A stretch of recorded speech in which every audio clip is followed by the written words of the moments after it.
Et vous voyez que dans la première, en 1611, dans Covarrubias, on n'a que le premier sens, que la première famille. Representa, nous rendre présent quelque chose avec des mots ou des figures qui se fixent dans notre imagination. Et de là, il y a deux sens qui suivants, qui sont les sens de la représentation théâtrale. Les representantes, ce sont les comédiens, parce que l'un représente le roi, l'autre et fait sa figure comme s'il était présent, et d'autres le galant, d'autres la dame, etc. Et le terme classique, représentation, comme la comédie ou la tragédie. Et puis il y a d'autre part ce sens juridique semblable à ce qu'on rencontrait chez Furetière, puisque représenter, c'est enfermer en soi la personne d'un autre, comme si c'était lui ou elle-même, pour lui substituer en toutes ses actions et tous ses droits. Ainsi, le fils représente la personne du père. Cette matière est très subtile et délicate à suivre les juristes, et c'est à eux que je m'en remets. Donc on voit qu'on n'a que le sens d'une représentation d'une absence, à la fois dans le registre dramatique, théâtral, et dans le registre juridique. Dans le dictionnaire de l'Académie, d'un siècle et demi, enfin pas tout à fait, un siècle et quelques décennies plus tard, on voit que est entré le sens second, qui est celui de l'adhésion de la représentation à ce qu'elle représente, ou le représenter se représentant lui-même, puisque c'est le sens 3. Après, on rappelle des choses classiques, l'action de représenter ou faire présenter une chose. On appelle ainsi la comédie ou la tragédie qui se représente dans les théâtres, mais le sens 3 signifie aussi autorité, dignité, caractère, recommandation de la personne, et ainsi on dit un tel est un homme de représentation à Madrid, nombre de représentations. Donc on voit qu'il y a là une signification qui s'introduit dans la liste, et la liste ensuite reprend classiquement les définitions juridiques, ce serait le 4 et le 6. On applique le sens juridique, ce serait le sens numéro 6, c'est dans les droits des fueros, c'est-à-dire les droits les privilèges des monarchies, des provinces, des cités, des communautés.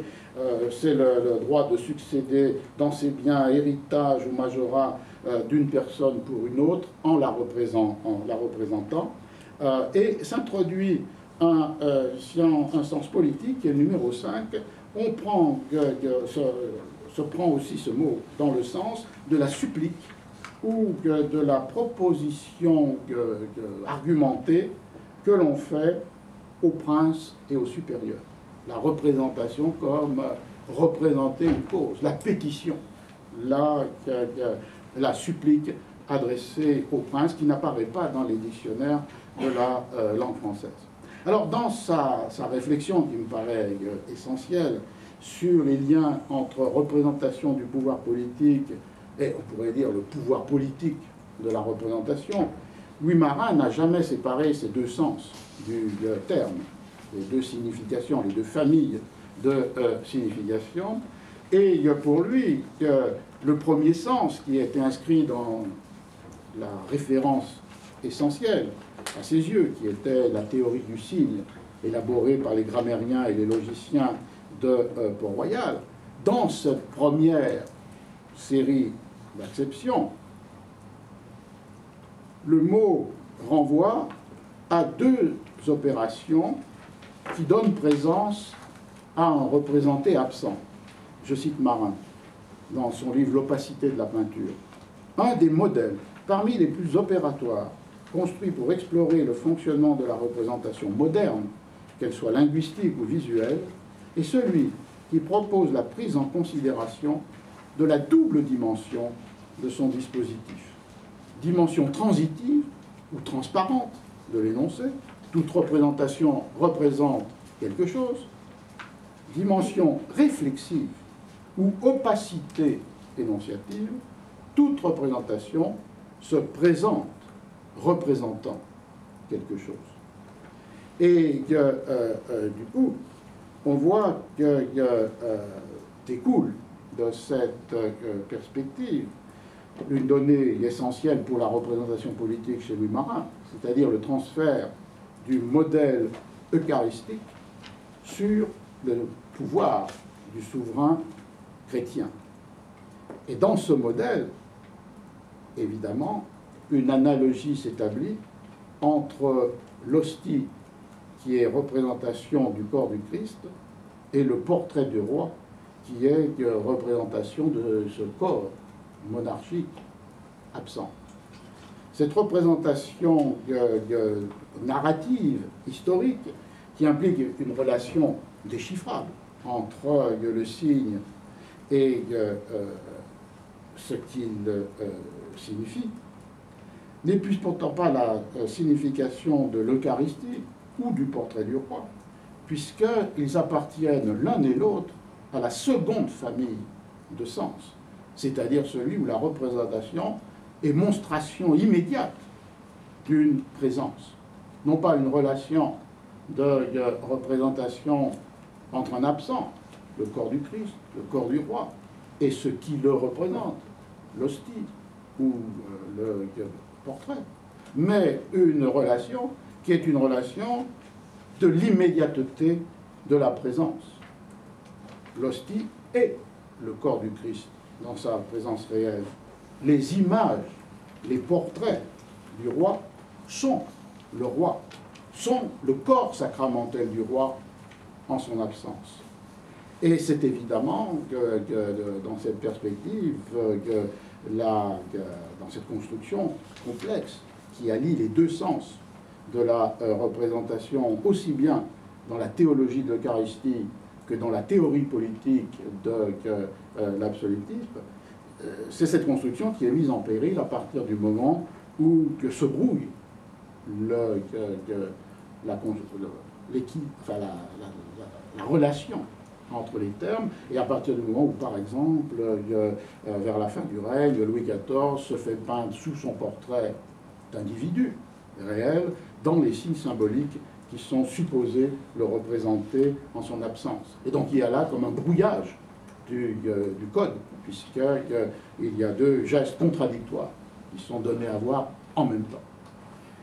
Et donc, on voit que ce qui est intéressant aussi dans cette remarque de Marin, et qui s'ajoute finalement aux définitions des dictionnaires, la représentation représente quelque chose, ça c'est chez Furquier, c'est dans le Covarrubias, c'est dans le dictionnaire des autorités espagnoles, mais la représentation se présente représentant quelque chose.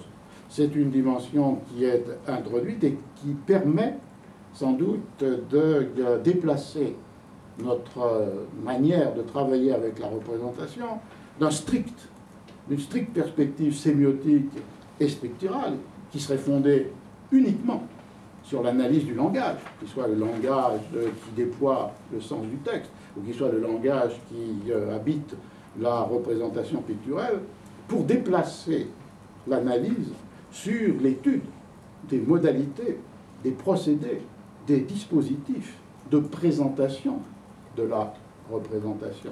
Et du coup, un lien peut être noué dans cette perspective ouverte par Louis Marin entre une réflexion conceptuelle sur la notion de représentation et des perspectives analytiques qui portent attention aux effets de signification produits par les modes d'inscription des discours au sens littéral du discours de langage, mais aussi dans le sens peut-être discutable, mais d'amplification du discours de la peinture. Alors pour clore cette première partie, j'ai cité le texte de Carlo Ginzburg, que je vais donner dans sa traduction française, qui est cet article qu'il avait consacré à la représentation, le mot, l'idée, la chose, la parole, l'idée à la poste, et qui se trouve dans le livre qui a un très beau titre italien, Gli occhiacci di legno, c'est-à-dire les gros yeux de Pinocchio, mais ça n'a pas été rendu par la traduction, peut-être c'était difficile à faire, les gros yeux de bois de Pinocchio, à distance. Et il commence, le premier paragraphe, qui pourrait être presque une ironie par rapport à ce que je viens de faire jusqu'à maintenant. On parle beaucoup dans les sciences humaines et depuis longtemps de représentation. Succès sans doute dû à l'ambiguïté du terme. D'un côté, la représentation tient lieu de la réalité qu'elle représente, par conséquent évoque une absence. De l'autre, elle rend visible la réalité qu'elle représente et suggère donc une présence. Mais cette opposition pourrait aisément être retournée. Dans le premier cas, la représentation est présente, ne serait-ce qu'au titre de substitut. Dans le second, elle rappelle seulement une réalité absente qu'elle entendait pourtant représenter. Je ne me complairai pas dans ce fastidieux jeu de miroir. Noioso gioco di specchio. Mais il me suffisait de faire apercevoir les ressources qu'ont souvent pu puiser au cours de la période récente dans le terme de représentation les critiques du positivisme, les postmodernes sceptiques et les adeptes d'une métaphysique de l'absence. Et tout l'article après commence en retournant au sens matériel que j'ai évoqué de la représentation, les mannequins de cire, de bois ou de cuir qui étaient disposés sur le catafalque royal lors des funérailles des souverains français et anglais, et l'essai de Ginsburg est, comme souvent, avec de multiples digressions et parcours qui peuvent dérouter un lecteur cartésien, l'objet est double. C'est d'une part de repérer l'existence de ces doubles mortuaires à l'intérieur de multiples civilisations sans rapport les unes avec les autres.